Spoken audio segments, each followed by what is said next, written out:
Om Vasudeva Sutam Devam Kamsa Chanuramardhanam Devaki Paramanandam Krishnam Vande Jagadguru. Good evening, everybody, and namaste.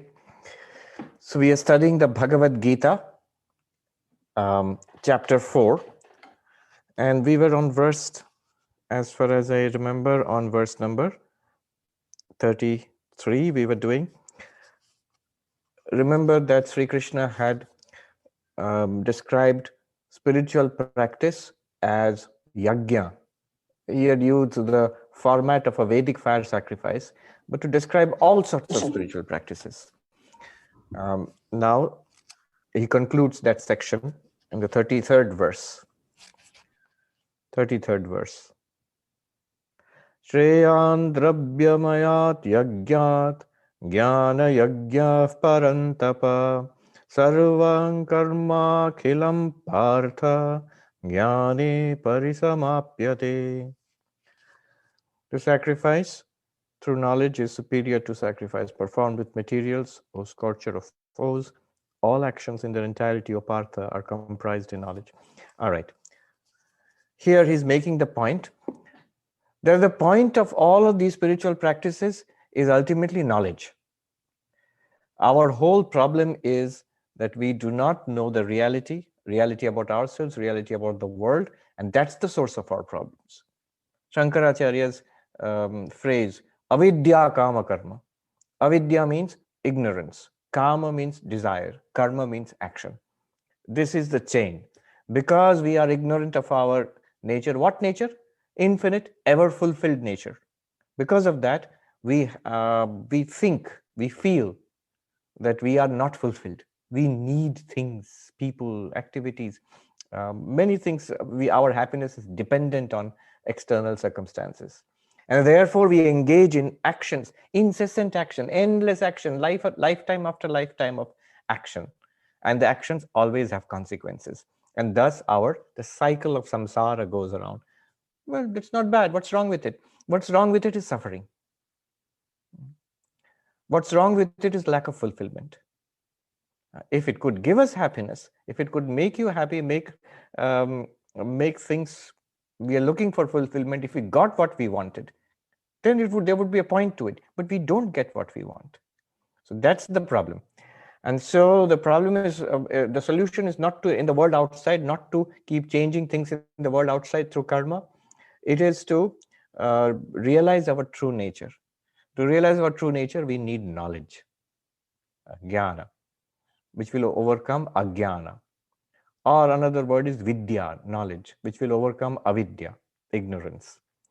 So the knowledge yajña is the highest, the most superior yajña. Which is this knowledge yajña? What are we talking about? Remember, 24th verse, most well-known, favorite verse, Brahmarpanam Brahmahavi. We have connected it nicely to food, so we'll all remember. That's the advantage of that we'll remember it. That is the highest practice, to see God in all actions, in everything, in all activities, in every aspect of our lives. So that is Brahmarpanam Brahmahavi. That is the highest. And he says here, Krishna says to Arjuna, concluding this whole section, śhreyān dravya-mayād yajñāt jñāna-yajñaḥ parantapa. Much better, superior, the highest is the knowledge yajña. Oh Arjuna, the highest is knowledge yajña. Which knowledge yajña? Brahmarpanam Brahmahavi. Seeing Brahman in all activities, seeing God in everything. Higher than what? Dravya-mayād yajñāt. All the other practices we mentioned, I think we made a list of 12 practices.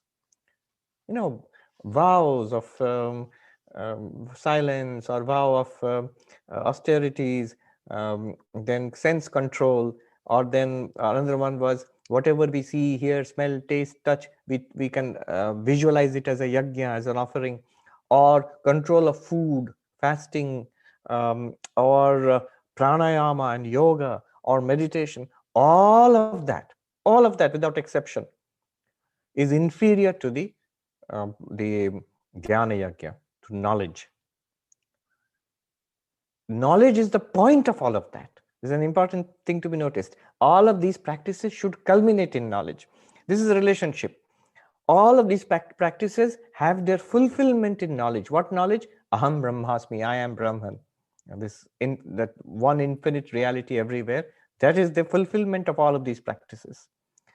On the other hand, so if the question might be there, if that knowledge yajña is the supreme, is the highest, and that's the point, why not jump straight to that? Not possible. Not possible.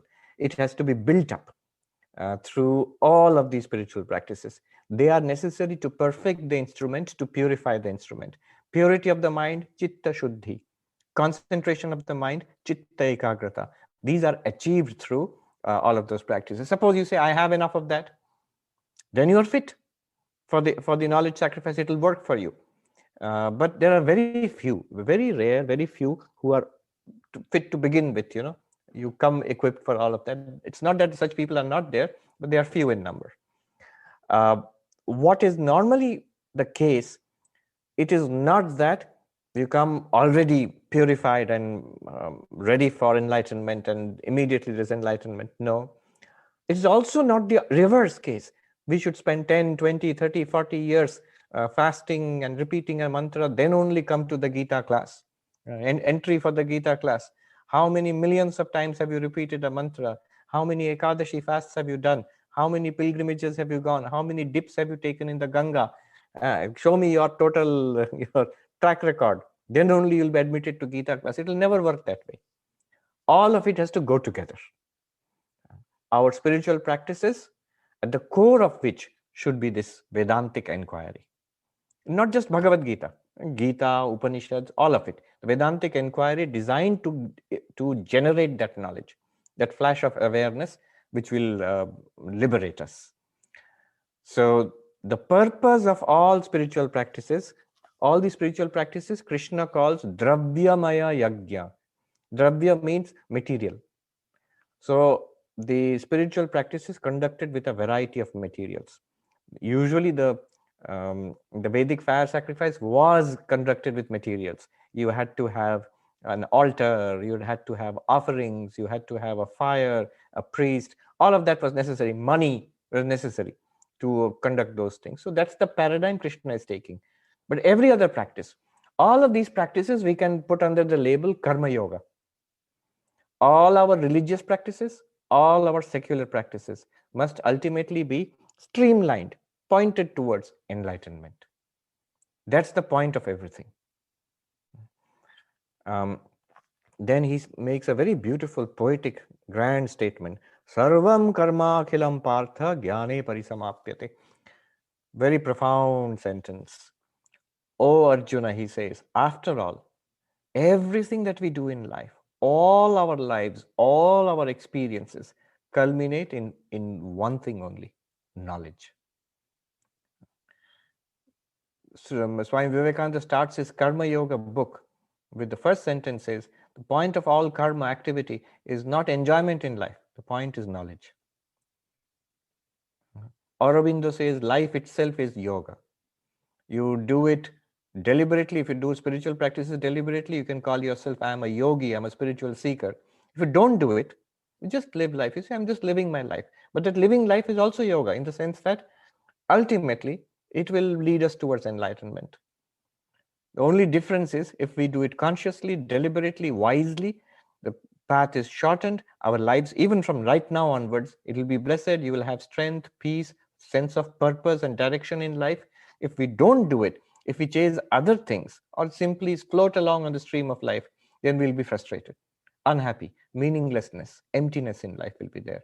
But still, life will teach us. Life itself will bring us to this. So instead of waiting lifetime after lifetime, we, at one point, the soul becomes mature enough, the jivatma becomes mature enough, the samskaras are ripe, and we take up spiritual practice seriously. It does not matter whether you're a monk or a householder, whatever you take up, you come to spiritual life seriously. Seriously means, I now begin to understand this is the point of life. The rest of it is just playing around with toys. We're reading in the Gospel of Sri Ramakrishna. Sri Ramakrishna talks about seeing Hridaya's son, I think, a little boy, 3 or 4 years old. And Sri Ramakrishna used to play with him in Kamarpukur. And the boy was playing all day with his toys. And then in the evening, suddenly he says, I don't want all of this. I want to go to my mother. And then Sri Ramakrishna tempts him with a toy. He says, I'll get a pigeon for you. He says, I'll get a pigeon for you. And the boy says, no, I want to go to my mother, and starts weeping for mother. Now Sri Ramakrishna says, tears came to my eyes seeing his state. Because, of course, not because Sri Ramakrishna wants to go to his mother. His mother means Kali, the goddess, the ultimate reality of life. That must be our spiritual attitude. That must be our inner attitude. It's time to go to mother. And this is the path. Consciously, deliberately, every religion at the core has this spiritual path. Spirituality is the core of every religion. We are all fortunate that way. We have somewhere or the other understood this grand statement by Krishna. Wonderful statement, really. This is the one which shows the meaning of life itself. Sarvaṁ karmākhilaṁ pārtha jñāne parisamāpyate. All our activities in life, whatever we have done in life, our studies and play and marriage and children and jobs and misery and happiness and achievements and gradual decline, old age, disease, death, new life, all of it has one point and one point only: knowledge. Knowledge of what? Knowledge of the ultimate. We are moving towards that. Reading page after page in the book of life, each page is one lifetime. And we turn the page, death, and a new lifetime begins. We are reading that. And the purpose of all reading a book is always knowledge. Nothing else remains with us. So where is this knowledge? I don't remember the knowledge of my past lives. Not that kind of knowledge. The soul has a deep learning. People ask that past lifetimes, if I don't remember anything, what's the point of past lifetimes? We are giving too much credit to our memory. You think just because you remember something, then it makes it worthwhile. Not at all. How much do you remember of your own life? Very little. How much do you remember of your childhood, of your babyhood, of the months after your birth? Nothing. Virtually nothing, let alone past lives.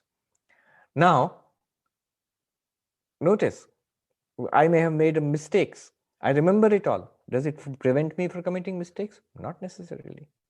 I will not commit mistakes only when I learn it in my samskaras. What made me commit a mistake in the first place? Desire, either fear or temptation. Until that is overcome, no amount of memory will help. People have full memory and keep on repeating same mistake. People have no memory of past life, but good samskaras have come from past life. No desire at all is there to commit those mistakes. So what is important is not memory, not remembering past lives, but the samskaras, the sum total of learning we bring away from past lives. That's important. That's what guides a person. That's what makes our personality what it is.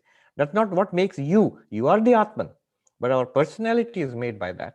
All the complexities, good and bad points of our personality is our samskaras. Where have they come from? They are deep learning, the deepest possible learning. They are some real things, and that changes. Our spiritual practice works at the level of samskaras. It changes our personality at the deepest level possible. All these practices. And he says the purpose of all practices, of course, here he means all the spiritual practices, the purpose is knowledge. But in a deeper sense, all things in life, the purpose is ultimately knowledge. Very beautiful verse. Sarvaṁ karmākhilaṁ pārtha jñāne parisamāpyate. It is poignant in a sense. It is poignant because it is also sad. Because there's a kind of sorrow involved in it, because there's nothing else in that will take away from our lives. Not your money, not your degrees, not your children, not your house, nothing. They'll be gone forever. Only the bundle of experiences we have had in this life, that's all we will take away. That's all. Not even memories. Memories also will go away. So, sarvaṁ karmākhilaṁ pārtha jñāne parisamāpyate. What a grand statement. So, ultimately, jñāna-yajñaḥ, the Vedantic knowledge of who we are, that is the point of all of this. So now Sri Krishna comes to the point. In the 34th verse, he will tell us, so how do we get this knowledge? We'll come to the knowledge and teacher now, 34th verse. tadviddhi paripraśhnena, tadviddhi praṇipātena, paripraśhnena sevayā, upadekṣhyanti te jñānaṁ, jñāninas tattva-darśhinaḥ. Another important verse. Acquire that through salutation, enquiry, and service, the wise who are knowers of the truth will instruct you in wisdom. Tadviddhi, realize that. Praṇipātena, by saluting. Paripraśhnena, by questioning, inquiring. Seva, by service. To whom? To the enlightened masters. Approach the enlightened masters. Salute them. Take refuge in them. Question them. Learn this knowledge from them and serve them. Upadekṣhyanti, they will teach you. They will teach you. This knowledge you will get from them. Te jñānaṁ jñānina tattva-darśhinaḥ. So one point here is, this knowledge we are seeking, where will it come from? Every knowledge comes from a source of knowledge. So one source of knowledge, the first source of knowledge we have, our senses. You see and you hear and smell, taste, touch. And we all know, when we start Vedanta, we all know that the thing we are seeking, our reality, it can't be seen. You can't see it with these eyes. You can't hear it, smell it, taste it, touch it. So sense organs are out of the question. In fact, all the usual sources of knowledge we have for our material world, for the external world, they don't work here. They won't reveal it. If they could, they would have. There would have been no need of religion or spirituality. Vedanta talks about 6 sources of knowledge. There is pratyaksha, anumana. Pratyaksha means sense perception. Seeing, hearing, smelling, tasting, touching. Anumana, inference. Inference is basically how science works, gathering data and making hypotheses and checking the hypothesis. Inference, common sense, logic, all of it falls under inference. And then there is there are some methods of knowledge which I will not explain. The whole book is necessary for that. In fact, there are books on that. This is Vedantic epistemology. Upamana, by analogical reasoning. And then there is arthapatti, by implication. Implication. And then there is anupalabdhi, knowledge by absence. And then finally, there is shruti, which is the revealed scripture or the knowledge of the Upanishads, which reveals to us the reality of ourselves. So what is the source of knowledge from which we can get this knowledge, which Krishna is talking about? And that is the Upanishads. What are the Upanishads? As Swami Vivekananda said, they are the collected realizations of enlightened beings. The rishis who have realized these things have transmitted it down to us. Very specifically, they are the books found in the Vedas. Scattered throughout the Vedas, you find the final teachings of the Vedas, the highest spiritual philosophical teachings. This highest truth is found in all religions. But the advantage of Vedanta is, I think, to my mind, twofold. One is, it is the first to discover, it's the oldest one among all the living religious traditions in the world today. It comes from the Vedas. The second one is, this knowledge is most highly developed in the Upanishadic tradition, which is the Vedantic tradition. Why do I say that? This core of knowledge is available in all religious traditions. There are Christian mystics who have realized it. You just have to read Meister Eckhart to see how non-dualistic he is. There are Sufi mystics who have realized it. Somebody wrote to me, quoting a Sufi mystic, Swami, did this mystic ever read Gaudapada? He doesn't have to read Gaudapada. The Sufis have this knowledge. It is there. It is there in Taoism. It is there in, definitely there in Buddhism, Tibetan Buddhism, for example. In fact, next to Advaita Vedanta, I will say the non-dual knowledge is most developed in Tibetan Buddhism. But apart from Advaita Vedanta and Tibetan Buddhism, in all other religions, in Judaism, in the Kabbalah, these things are there. In all other religions, the two problems which I see, frankly, if I may say so, is that, first of all, this is not central. It has often been marginalized, persecuted, ignored, shoved to the margins, or considered esoteric, maybe only for a few, or simply, discarded. This knowledge that you are Brahman, you and the ultimate are one. that this is the purpose of religion, this has been ignored or marginalized in many religions, even persecuted. People who said this have been killed actually. Whereas in Vedanta, it is central. In certain Mahayana traditions in Buddhism, Tibetan Buddhism especially, it is central. The second thing is more important for us. Very clearly it is developed in the sense that, you see, as we will study, and we are studying in Vedanta, step by step, in easy baby steps, we are led very clearly to this realization, the highest realization, Aham Brahmasmi. You see, even an introductory text like Vedanta Sara, which we are studying in our Vedanta Sara class, that takes you from the basics to the highest knowledge. And there are so many such texts. This kind of systematic development you don't find in these other religious traditions. For example, to the extent that I know Sufism, it's very beautiful, and the highest truth is given there. But how? How will you realize? And another important point is, it is rationally established and defended in Advaita Vedanta. If you go to a Sufi master, the same knowledge he will give you. But if you logically challenge, show me by reason and logic, which can appeal to a modern philosopher also. No, nothing. There's nothing there. Because that's a mystical path. So many of these paths in Islam or Christianity, which can lead you to the highest knowledge, it's there. But they are bhakti paths or mystical paths expressed in the language of poetry and love, which is very beautiful, but does not at all stand the challenge of logic and reason. And there is no step-by-step way of attaining that. Once you attain to even an understanding, even intellectually, if you understand Advaita Vedanta, you immediately can understand the highest truths of Sufism or Christian mysticism probably better than people in their own tradition can. You understand them very clearly.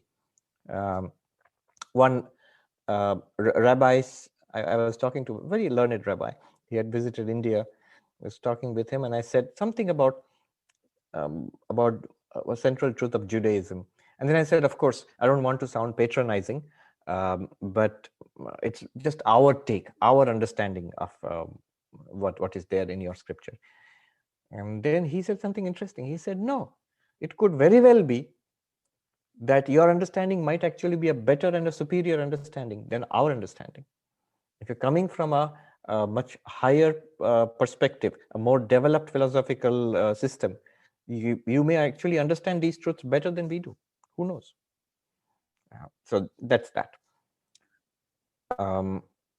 So where do we get this knowledge? From the Upanishadic tradition. From the Upanishadic tradition, we get this knowledge. And for that, if it's a teaching, it's a knowledge tradition, the role of the teacher is very important. Who will transmit it? Is Upanishad, so can I borrow the book from the library and read it and become enlightened? No, you can't. It won't work. Why not?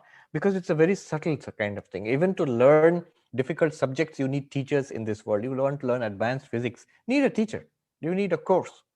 You need a structure. So Brahma Vidya, the knowledge of Brahman, you need a teacher, a guru.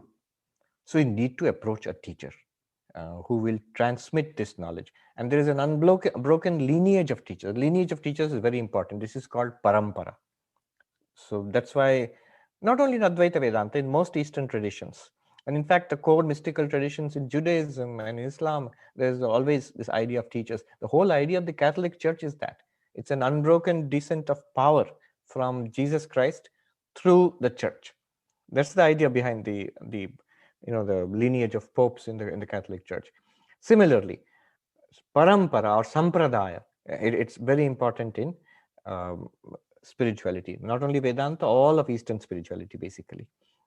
So this teaching, especially in Vedanta, so this teaching has been handed down from teacher to student since time immemorial, and you need to find a teacher and learn it from the teacher.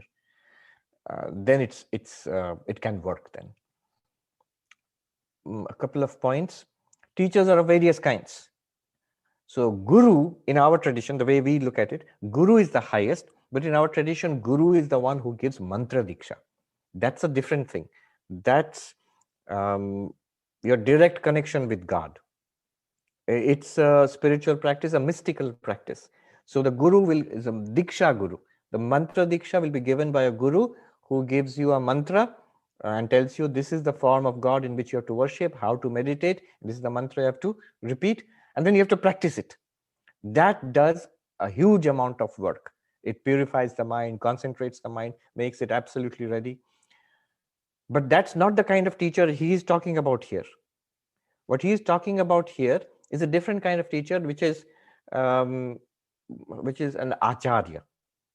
So that's the kind of role that, for example, teachers like me, we play that role. That here is this mass of knowledge, we interpret and teach and pass it on. Who is higher, guru or acharya? Guru is much higher. Guru, as I said, is your direct connection. The one who gives you mantra diksha, ishta mantra, is your guru. If you say, who is my guru? I learned Vedanta from Sarvapriyananda, and I have taken my mantra from XYZ Ananda. Who is my guru? That one is your guru. I am not a guru. I am an acharya who transmits this knowledge to you. But it's very important, because ultimately the purpose of all spiritual practices is this realization of this knowledge. Of course, the two can be one. The guru can initiate you into a mantra and also teach you all this, and there are a number of such gurus also who can do both. Okay, what else did I want to say about the guru? Who is the guru? He says, so jñānina tattva-darśhinaḥ. Shankaracharya makes a comment about the guru here, the ones who know the tradition, and tattva-darshi means the ones who see the truth. So ones who are enlightened. Ultimately, it would be best if you got this teaching from an enlightened master who has actually seen the truth, for whom aham brahmasmi is a reality, and then that person can transmit it to you most powerfully. That is best. But that's rare. How do we know who is realized? So it's better to, the second best thing you can do, the Upanishads say, what are the qualifications? What should you look for in a guru? In Vedanta, but also in general, anywhere, in any tradition, it also applies. What are the qualifications? Threefold qualifications. The Shrotriya, Akamahata, Brahmanishta. So first of all, Brahmanishta. Brahmanishta means established or dedicated to Brahman. What does that mean? Does it mean Jivan Mukta, realized person? Best if that is so, but that is not what is meant, because that nobody can guarantee. How would you know? But Brahmanishta literally means dedicated to Brahman, not a part-time spiritual teacher, not just a university professor. A university professor could also be a Brahmanishta. There's no doubt. There were traditions of pandits traditional pandits in our in India who were actually Brahmanishtas, and they were scholars, and they were also householders. But this person who is dedicated to Brahman, the whole point of his or her life is that God realization, and it's a full-time engagement, completely centered in God, you might say. So such a person, that's number one. Isn't that enough? No, that might be enough for that person. So someone like, say, Latu Maharaj, for example. Latu Maharaj, of course, Adbhutanandaji, he was an enlightened person. But notice, what is the difference between Latu Maharaj and Swami Vivekananda? So both of them were enlightened. Did Swami Vivekananda's enlightenment, was it a superior grade, upgraded enlightenment, higher version, and Adbhutanandaji lesser? No, it is same realization, same Brahman, not a superior Brahman. Same realization is there, but the difference is that Swami Vivekananda has all these extra qualifications which make him a better communicator of the truth. There's a saying, it is not enough to get a good idea, but you must get an idea from, it's equally important to get an idea from point A to point B. I remember when we entered our MBA course as kids, as students, long time ago, we had a course on communications. And of course, we were all interested in marketing and finance and systems. We thought, communications, what's the point of it? The professor who taught us was a Jesuit priest. I still remember, Father Freddy. And he said, he was a very dramatic teacher. And he said, over the years of your life, you will learn the one thing which is most important in your life is communication.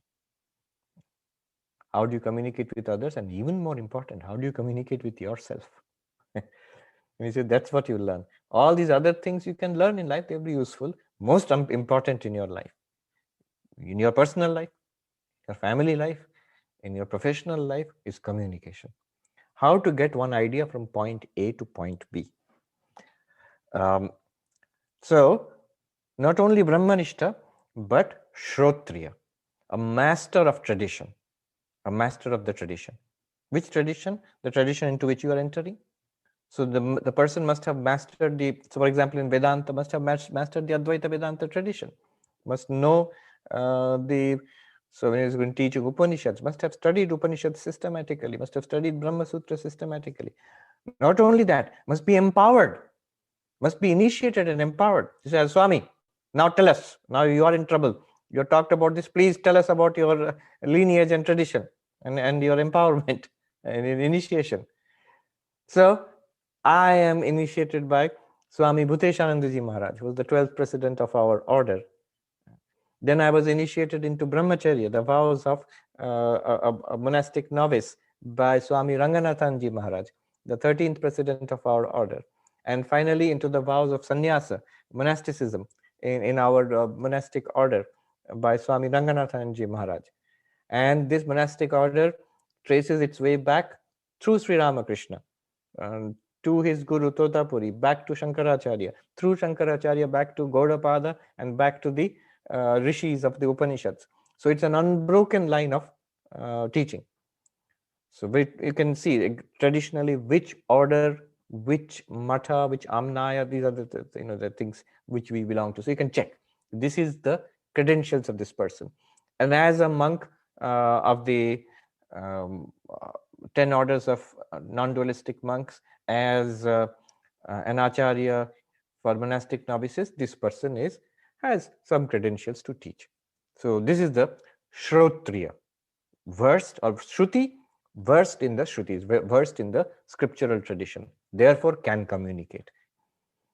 Then the third one is also important, Akamahata, literally means not damaged, destroyed, or distorted by desire.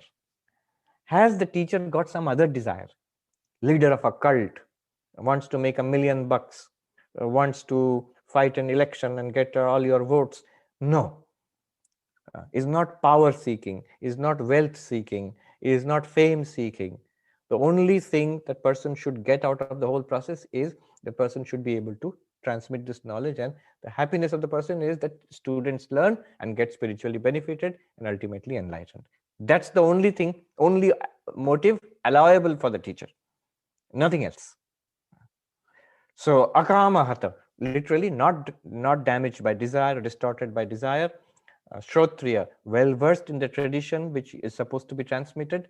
Why is the tradition to be transmitted? Remember, because this knowledge cannot be acquired by any other source, only from the texts which embody the realizations of past masters. Why do we need this knowledge at all? Because ignorance has to be removed. Why does ignorance have to be removed? Because we are suffering. That is the root of our suffering. This is the connection. Let me just quickly go through this verse. Tad viddhi, realize that, know that, praṇipātena, by salutation. Shankaracharya actually says that, he even gives an instruction how to salute the master. You must fall flat on the ground, stick straight with the hands extended. In fact, why don't I read I've got the commentary of Shankaracharya here.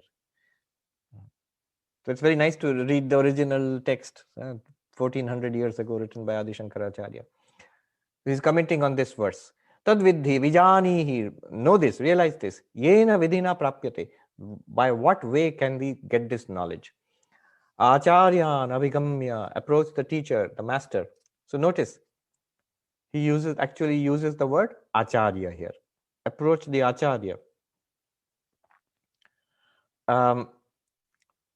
Prakarshan, then praṇipātena, he says about salutation.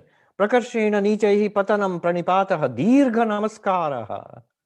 So, give a long, nice bow to the acharya, bow down, fall flat on the ground and then bow down to the acharya. Not for his sake, not that the acharya will be pleased with you. That's a good pranam. so I can teach this fellow. No, it is to create the proper mental attitude in ourselves. Then Tena katham then ask the questions. He says paripraśhnena, ask questions. Tena katham bandha, from where has this bondage come? What is the nature of this bondage? Katham moksha, how shall I be free of samsara? Ka vidya, what is knowledge? Ka cha vidya, and what is ignorance? Iti paripraśhnena. Ask these questions. And then what should you do? Sevayā, guru shushrūṣāyā. Guru shushrūṣa means seva of the guru or the acharya. So it could be, normally it is seen as physical seva, because in those days students used to go and stay with the teacher in the ashram. So it could be like all kinds of work done in the ashram. You clean and sweep and make maybe flower garlands for the shrine, and cook and serve the guru. But that is the inferior kind of seva. The higher kind of seva is not the physical service to the guru. The highest kind of seva is actually to follow the gurus or the acharyas' instructions. All acharyas or gurus will say, if you ask, what do you want me to do? Then follow what I say. Follow what the teachings are saying. What you do physically or financially for the acharya, that is secondary. Main thing is to practice, is to realize these truths. So that is the service to the acharya. Another reason why this service was stressed, it was not really for the acharya's selfish gain, was that this is also a very, very good form of karma yoga. So especially if the student stays with the acharya, like we as brahmacharis, we stay in the ashram. So we don't have work, like Arjuna has work, responsibilities, duties, which can be spiritualized and converted into karma yoga. But we don't have that. I'm staying in an ashram. My food is taken care of. My clothes are taken care of. My daily routine. So all of that is taken care of. Then what do I do in my day-to-day life? Where will my karma yoga be? So work is introduced. Work is introduced. Taking care of the ashram. And in Ramakrishna Mission, a lot of work is introduced. Schools, colleges, hospitals. It could be the temple itself. It could be serving the poor. All of that has to be taken as karma yoga. And it's very important for running the ashrama. No, it's actually important for my own spiritual development. Without that, no spiritual growth is possible. No enlightenment is possible. There's a funny story in Uttarakhand of a young man who comes to an ashram. I want enlightenment. He goes to the guru. Give me enlightenment. And the guru says, tattva-masi, that thou art. And the young man says, yeah, I read it. I know, I read it. It's in that Upanishad, Chandogya Upanishad. And now these are the other things I've read. And the guru says, I understand the problem. Send him to the cowshed, Goshala. Let him go and clean the cowshed. And the poor fellow was sent off to cowshed, and it was hard work, dirty work, smelly work. He had never done such. He said, I've never been in such trouble. Oh my God, what have I gotten myself into? And days passed and weeks passed, and he asked, when will the guru call me to give me enlightenment? He says, wait, he'll call you. Finally, he was ready to give up everything and run away. So when the guru heard about this, said, call him tomorrow and tell him to take a bath. And the next morning, so he goes to the guru, and he says, the guru says, tattva-masi, that thou art. And this young man is silent, and the understanding dawns upon him. What happened? In the meantime, the purification of the mind happened. The calming down, the personality becomes sattvic. So that is the purpose of sevayā, by service. Upadekṣhyanti, they will teach you. How will they teach you? Shravana, manana, nididhyasana. We know by systematic, by hearing. Hearing means systematically studying Vedanta. And you know the texts of Vedanta. There will be introductory texts like Vedanta Sara, followed by Upanishads, Bhagavad Gita, Brahma Sutras, and many other Prakarana Granthas, introductory texts. And then you have to think about it, reason it out, and get clarity about it, then meditate upon it, along with all the other yajñas which are going on. You're repeating mantra, japa, meditation, puja, service to humanity, and taking care of the ashram. You are kept busy in your spiritual routine. Jñānaṁ jñānina tattva-darśhinaḥ. So Shankaracharya makes it clear that some, they know the tradition, but they may not be enlightened. If it comes from an enlightened person, Shankaracharya says that this teaching, if it comes from an enlightened person, it's much more effective. Actually, literally uses the word effective here. He says, "Ye samyak darshina," those who have full realization, taihi upadishtam jnānaṁ, taught by such people, the knowledge being taught by such people, karyakshamam bhavati, naitarat, it becomes effective. Effective means it leads to enlightenment. Questions are important. He says clearly, go to the masters and question them. And question should be, Shankaracharya makes it clear, question should be spiritual question. Otherwise, I have seen in the Ramakrishna order, we have so many in India. Here at least I get so many Vedantic questions. But in India, we have so many other activities, schools, colleges, hospitals. So when people come to us with questions, the questions are usually not about what is bondage and what is liberation, how will I get knowledge, how will I get enlightenment. No, how can I get my son admitted to your school? Or it could be, where can we get prasad, where is the food being distributed, and so on. I remember once there was a series of talks and the monastic novices, brahmacharis were there. I was also there. I was a junior acharya and the senior monks were giving talks on Vedanta and the brahmacharis were asking good questions on Vedanta. And I was thinking, so nobody's coming to me with a Vedantic question.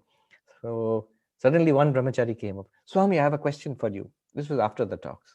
I thought, finally, somebody has come to me with a Vedantic question. Now they knew that I liked aeroplanes. And so this brahmachari is asking, so Swami, how does that aeroplane fly? I thought, oh no. I thought he was going to ask me about Brahman and Maya and enlightenment. So they didn't think I was capable of giving answers to such questions. So the only thing they could think of was, how does that aeroplane fly? Yes. So Shankaracharya is very clear. Ask spiritual questions. And it's true. If you go to ashrams in India, even the monks in the Himalayas, so many people come. Their requests are not at all spiritual. They want a little blessing so that some things go well in their family life. Please bless us, Swamiji, let son or daughter's marriage, education first. Education, let that fellow get through a good institute. And then he'll come, let him get a good job, him or her get a good job. And after that, after next year, he'll come. The next question will be, we are worried about the marriage of the son or daughter. And then it will be, what about grandchildren? Where is the Vedantic question? No Vedantic question. That is what Krishna is saying. And Shankaracharya makes it clear. Ask, who am I? What is the purpose of life? What is the goal of life? I'm not saying you are like that. You all got Vedanta questions. I think the chat is full of Vedantic questions now. Let me look at the activity in the chat before we go to the next. Oh, one more thing I want to say about this verse. When I first came across this verse, I had not fully read the Gita even by that time. I had just joined the order. In our ashram in Deoghar, there used to be this Japanese monk, very interesting character. He was a sannyasi and I was just a new brahmachari. But he was extraordinarily good at woodwork. So on wood, he would carve out verses in Sanskrit, Devanagari letters, and they would be decorated with flowers and creepers and leaves, very intricately done. You could see the individual, capillaries in the flowers and in the leaves and all. So well done. And he had a workshop where he would do that. So he did this verse, tad viddhi praṇipātena paripraśhnena, because it was a school for kids. So this verse is very appropriate. Realize the truth, approach the masters, bow down to them, serve them, ask them questions. They will teach you, these knowers of truth. So he drew it. I mean, he carved it out. I still remember. He said, come and see. And he had this amazing thing about, he would start praising his own work himself before he could say anything. So you had no choice but to admire it. And he said, look, isn't it wonderful? Isn't it extraordinary? I had to say, yes, it's wonderful. It was good. Even now, I think in Deoghar school, if you enter the school building, that carving is there in the front. Very beautifully done. Huge board with this verse carved out in wood with flowers, creepers, and very nice artwork. Now let me look at the questions.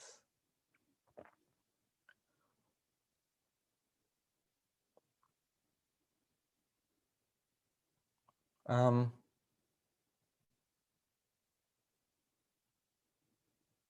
Bill is asking, couldn't the word knowledge also refer to the direct realization of the divine? It does. But first, it refers to the teaching. The direct realization cannot be handed over directly by the masters, unless it's someone like Sri Ramakrishna, who can touch you and you become enlightened. But there also you have to be someone like Vivekananda. But otherwise, it's the teaching which is transmitted. The teaching is transmitted. If you want. So I'll put it on pause. Okay. What happened? Yes. So it is transmitted. The teaching has to be transmitted. The Upanishads are transmitted. Vedanta is transmitted. So that's what's meant by knowledge here. Ultimately, of course, it should culminate in realization.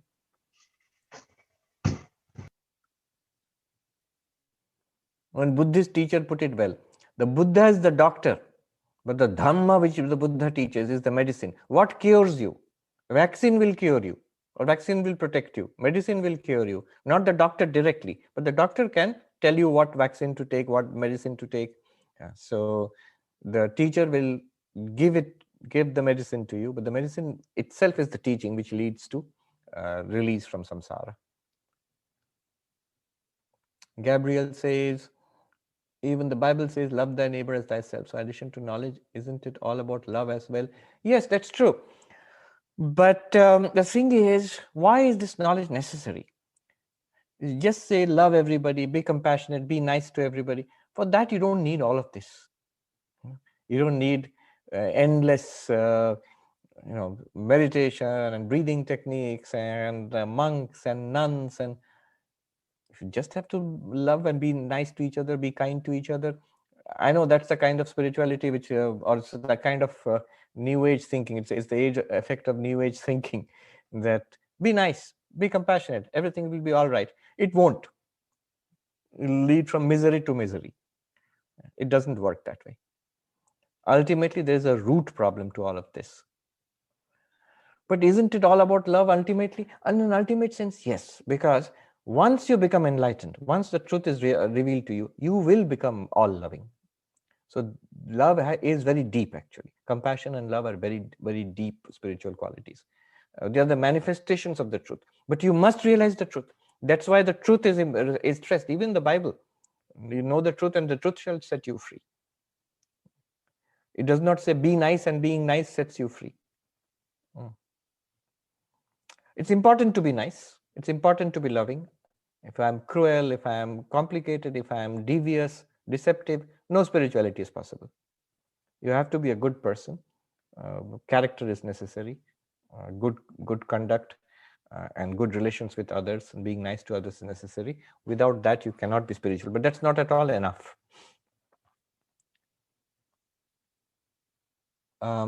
What about, isn't bhakti all about love? Yes, but bhakti is about love for the divine. It must start there. And Shankaracharya defines bhakti as an intense seeking of the true nature of the self. Swaswarup anusandhanam. Then Punita ji asks, what about those who don't have a formal diksha? Who is my guru? If you feel the need for a formal diksha, you should take it. That is my recommendation. If you ask, what is the spiritual path? As I outline again and again, take formal diksha. If you ask me, is it necessary? Not absolutely necessary, but if you're asking for my advice, take formal diksha. And you can take it in our order also. There are a number of swamis who give mantra diksha. Take formal diksha. Practice as taught by the teacher. Convert your activities, your religious rituals and your secular activities into karma yoga, and concentrate on this Vedanta teaching. That is spiritual life, if you ask me. So isn't this Vedanta itself enough? Unsupported by anything else, it's not enough in most cases. But it's not true that it's unsupported by in many cases. In most of the people here, as far as I can see, many of you are initiated. You have taken mantra diksha. Even if you have not taken mantra diksha, many of you are practicing other spiritual practices apart from just attending classes. So those things are there in your life. If not, they should be there. And then the next question is, Gabriel asking, I don't have a guru and don't feel the need for one either. I'm perfectly happy with just having you. Well, thank you very much. I've learned so much in the past few years. Yes, but at one point, if you do feel the need, that as somebody from whom I get a mantra and something to practice morning and evening to keep my mind there, it's a very good thing to have. Again, absolutely essential? No, I cannot say that. There are people who can do well without it. There are people who have got the mantra who don't go anywhere near higher spirituality at all. Is it important to understand the lineage or credentials of Raja Yoga teachers too? It should belong to some kind of ashram or teaching lineage which has some credibility. Otherwise, just somebody off the streets may claim extraordinary attainments and knowledge, and might be true also, but how do you know? Unless it belongs to some lineage at least. In our case, there's a particular lineage. In other ashrams also, they're teaching lineages. So that gives you a stamp of quality. That I don't know much about this one particular person, but there's enough recorded about this particular tradition, going back centuries, if not millennia. So many people throughout the centuries have attained enlightenment. And if I follow this tradition, I too will attain enlightenment. And also, if I'm not in touch with this particular teacher, I can be in touch with other teachers of the same tradition. Tradition is always available. Books are always available of this tradition. Completely out of any tradition by oneself, it is dicey. It is generally discouraged. Shankaracharya is very harsh. Asampradayavit murkhavad upekshana, sarvashastra vidopi murkhavad upekshaniya. A person who does not belong, does not know the sampradaya, the lineage, is not part of the lineage, is not learned in the traditional lineage. Even if that person has read all the books in the library, sarvashastra vidopi, then he uses very harsh terms, murkhavad upekshaniya, should be ignored like you would ignore a fool. So as far as your personal spiritual life is concerned, there are many wonderful intellectuals, writers, whom I also personally enjoy. But would I follow them personally in my own spiritual life? Not at all. Not for 1 inch.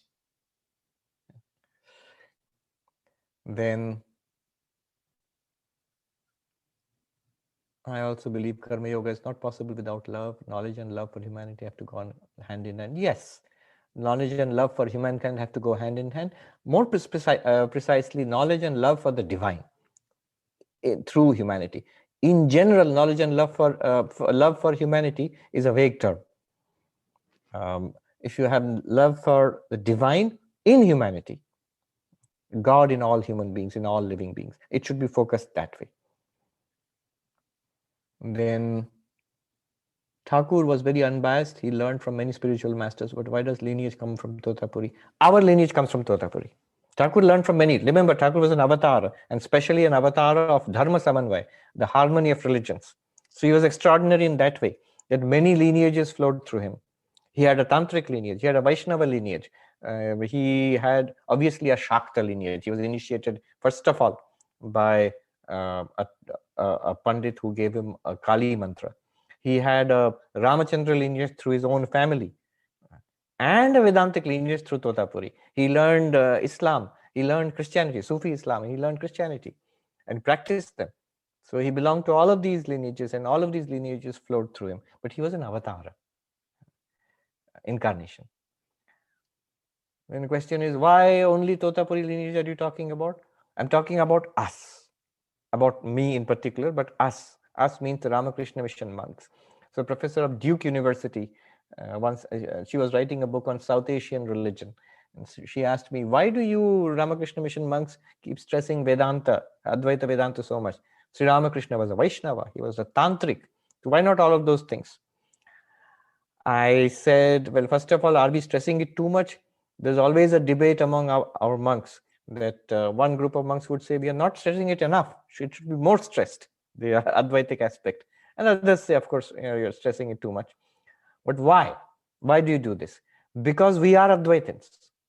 Aren't you Advaitins also, dualists also, tantrics also? No, no, no, no, no. Not at all. Let us be very clear about it. We are non-dualists in the tradition of Shankaracharya. How so? And why so? Why so? Because this was the direction in which Sri Ramakrishna pushed Vivekananda, and this is the way Vivekananda set us up. Technically, I can't tell you the details, but if you look at the mantras of our sannyasa, the vows which we taken at the point of monasticism, when we are initiated into monasticism by our gurus, I was initiated by Swami Ranganathananji. Those core texts, some of which are not revealed, I mean, they're not available publicly, they're just meant for monks. And in fact, there is one core text, if that is told by the guru to the disciple, and now I'm on the verge of going into forbidden territory. In Uttarakhand, in the high Himalayas, there are simple villagers who really believe that if you hear that text, you have to become a monk immediately. You cannot remain as a householder anymore after that. You have to give up. So they'll be terrified. Don't tell us that one. So anyway, the point is, those ones make sense only in non-dualism. Those are the mantras, the texts by which non-dualist monks are initiated in the Himalayas, in Shankaracharya's mathas, in the monasteries established by Shankaracharya, not in other lineages. And they will ask you, if you're a monk like this, they will ask you in the Himalayas, there's monastic police. You won't know, but monks know. They will check your ID and they will ask you, they'll tell you the first part of one of those texts, and you have to complete it. And they'll immediately know which particular order you belong to, or you don't. So technically, there is no doubt about it. If you look at the process of taking monastic initiation and the actual vows taken by us, they belong very clearly to Shankara's orders of non-dualistic monks. And how did that happen? That happened because Swami Abhedananda, he had met one of those monks and he had taken down those mantras from him. He had noted it down. And when Swami Vivekananda was ready to formally initiate already the blessings of monasticism had been given to these young disciples by Sri Ramakrishna, who had given them the ochre robe. And it was in fact on this day, that's very nice coincidence that we are talking about it on Christmas. On Christmas Eve, actually, all the 12 young disciples of Sri Ramakrishna, after Sri Ramakrishna's passing away, had gone to the little village of Artpur, which is in Bengal, somewhat near Calcutta, actually. But it's a small village. Even now, it's a small village. It was the birthplace of Baburam, who later became Swami Premananda. And Baburam's mother, who was very devoted to Sri Ramakrishna, she invited the young boys to come and stay in their ancestral home in that village that winter, December, last week, 1886. And that night, they didn't know it was Christmas Eve. They sat around, they lit a fire, and they sat around. And that place, if you go now, it's all nice carvings and sculpture is there, which shows the whole scene. And the place has been enclosed now. So these 12 young boys, led by Narendranath, who later became Vivekananda, they sat around. And actually, even without knowing it was Christmas Eve, somehow, sitting around that fire, that cold December night, Narendranath told them about Jesus Christ, told them about the apostles of Jesus Christ, and told about the renunciation of the apostles. And then they started thinking about, we'll dedicate our lives to the pursuit of God realization and spreading the message of Sri Ramakrishna. And they decided to become monks, and they took their vows in front of that fire. Formally, they took their vows later, next month, when they came back to the monastery in Baranagar, and they used the mantras which Swami Abhedanandaji had already got, which were the traditional mantras of monasticism, which are even now used in all the monasteries of Shankaracharya. When the Shankaracharyas today, they give sannyasa, the vows of monasticism, to the next generation, every batch of monks, they use the same mantras. So very clearly non-dualistic. And finally, one more point is the Holy Mother. So in the ashram, the Advaita ashram in Mayavati, Swami Vivekananda established that for the sole purpose, express purpose of the practice of non-dualism. Now, in his last visit to that ashram, Swami Vivekananda saw a picture of Sri Ramakrishna had been installed there and was being worshipped. And Swami Vivekananda said, "What? The old man has entered this place too. Remove the picture." And the monks were hurt by this. They felt hurt. Why is he asking us to remove the picture of Sri Ramakrishna? Because in every ashram, Sri Ramakrishna's picture is there and it's actually worshipped. So one of them wrote to the Holy Mother, to Ma Sharada Devi, in a sort of complaining tone, and sure of her support, that we had kept the picture of Sri Ramakrishna like we do in all our ashrams. So we had kept it in Advaita ashram, in Mayavati, and Naren, Vivekananda, he came and told us to remove it. Was that right? And to his utter surprise, the Holy Mother replied. She used to dictate the reply. Holy Mother replied, what Naren has done is absolutely right. Your guru was the non-dual reality. He said, Tomadir Guru chilen Advaita. She did not say Sri Ramakrishna was a Advaitin. She said that Sri Ramakrishna was Advaita, meaning therefore that he is an incarnation non-different from Brahman, the non-dual reality. And therefore, she says, therefore I can say, she says with certainty, nishchit bolte par, I can say with certainty that tumra advaitavadi, you are Advaitins, you are non-dualists. Therefore, what Naren has done is right. Who is saying that? Ma Sharada, about removing the picture of Sri Ramakrishna. So that is why. Why do we claim to belong to a particular lineage? When Sri Ramakrishna, so many lineages flowed through Sri Ramakrishna. That was the special purpose of the incarnation of this age, that all religions lead to the same truth. But if you ask which specific lineage do you belong to? We belong to the Advaita Vedanta lineage of Shankaracharya.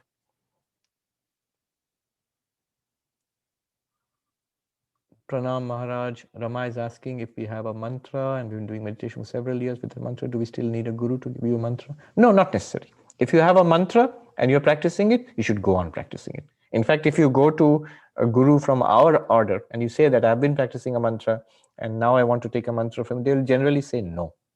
They'll generally say, keep on practicing what you are practicing.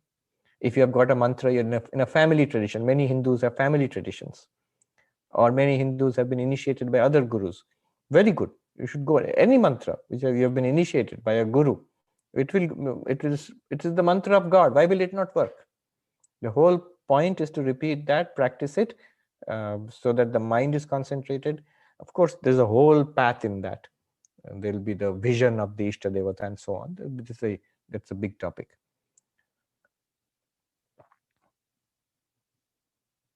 Would a new mantra upset the practice of years? Yes, it could. So no need to take a new mantra at all. Some people feel the need. There are many times when devotees have come to the gurus of our order, President Maharaj, Vice President Maharaj, and said that, please give us a mantra. Although I have had this mantra, I was initiated in my childhood, I don't have any contact with that guru, but I don't want that. I want to be initiated in the Ramakrishna Vivekananda tradition from you. Usually they say no, but then if somebody persists, either I've heard various things. This is something that you have to ask a guru. That's why I'm not a guru, I'm an acharya. Either the guru will tell you to keep on repeating that mantra also and gives you a new one, or tells you to give up the mantra in the sense that you write it. For example, I've heard in some cases they write it on a leaf and float it down on the Ganga. You give it back to the Ganga, and then you take up a new mantra, new Ishta Devata. Or the same guru, the new guru gives you the same mantra all over again. So sort of reconfirming it.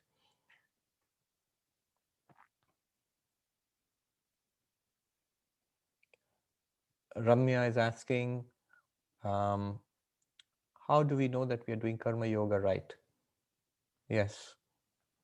So my worldly pull will decrease and pull towards God will increase. Today is Gita Jayanti, correct? That's why we are doing this.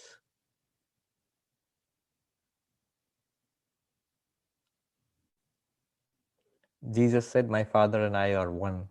Yes. That is how we will interpret it, at least in Advaita Vedanta.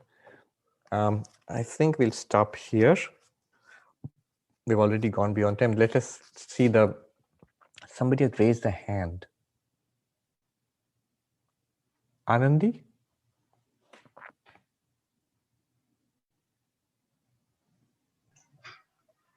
Namaskar, Swami. Namaskar. This is not a question, it's more a comment. When you would teach Bhagavad Gita, you would tell us often, Sri Ram Sivdas would say, hold God with one hand and world with the other. And when the work is done, hold God with both hands. In this difficult year, on behalf of everybody in the class, we'd like to thank you for holding our hands. Thank you. Thank you. Yes, yes. No, so a guru or acharya is not supposed to have any other desires, but this is allowable. That this is very satisfying for the acharya to see that people are benefiting, people are inspired by the message which is being transmitted. It's not my message at all. It is a very impersonal thing. I'm transmitting something very ancient. I'm also blessed by studying it, thinking about it, and then being able to transmit it. It's a wonderful thing. Then, is anybody else? Babu? Maharaj, Pranam. I had a question, but I want to tell you about an experience. We talked about mantra. So after I started listening to you, about 7-8 years, you're still in India, I got very much attracted towards Ramakrishna order. I was initiated before in a Shakta tradition. So I was very feeling, a lot of unrest in my mind. So somebody told me to take initiation again from Swami Sarvapriyananda. He was still alive. But I was still very, very disturbed about this whole thing. So I used to read Swami Chaitananda's books. So I made an appointment with him in St. Louis and went and saw him and asked him the question.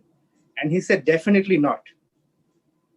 He said, he said, you have been initiated?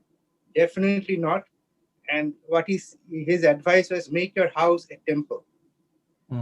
Definitely not means don't change your guru. Don't change. Don't change guru. So I just want to correct. Personal experience. Important point. And our gurus will always say that. There's no need to change your guru or Ishtadevata, because the central teaching of Sri Ramakrishna is one reality alone appearing in many forms. And you practice in many ways, many names, many forms. Why do you have to change from one to the other? If you really feel the need to change, if you really feel the need to take up something new, then it's all right. Otherwise, not at all. Then anybody else? Okay. All right. Can I ask a question, Swami? Yes, yes. Yeah.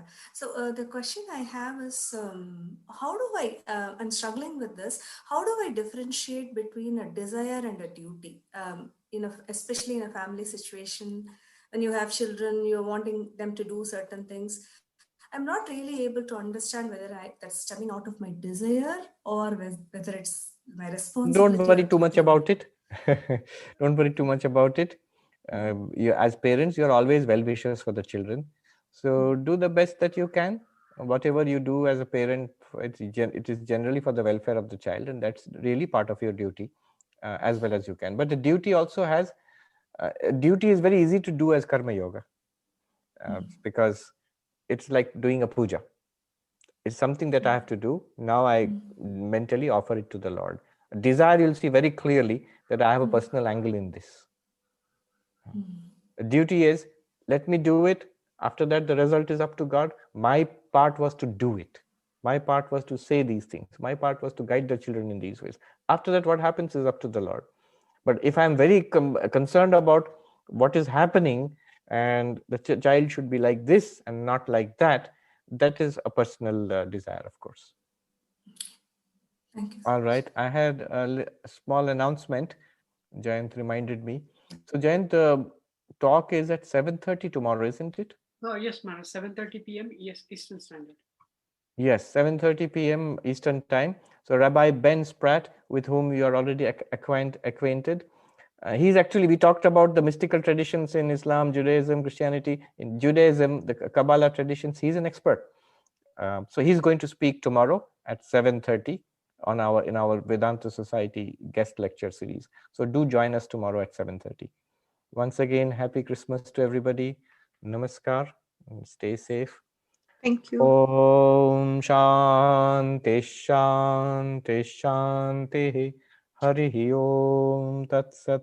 Shri Ram Krishna Arpanamastu.